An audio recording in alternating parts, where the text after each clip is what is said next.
বাংলাদেশের একটি শান্ত গ্রামের সকাল। কাঁচা রাস্তা, খেজুর গাছ আর চারপাশে ঘন কুয়াশা।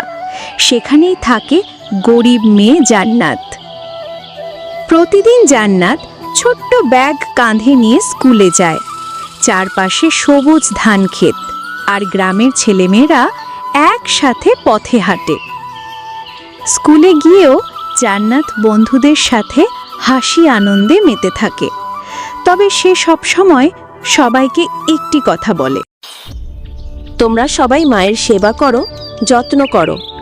স্কুল শেষে জান্নাত দৌড়ে বাড়ি ফিরে আসে, মাকে সাহায্য করে, কলসি থেকে পানি আনে, চুলায় আগুন জ্বালায়।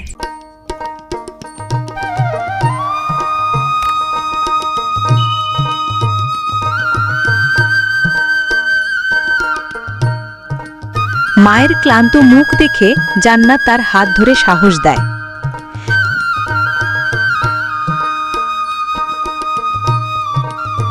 মা, আমি বড় হয়ে তোমার সব কষ্ট দূর করব।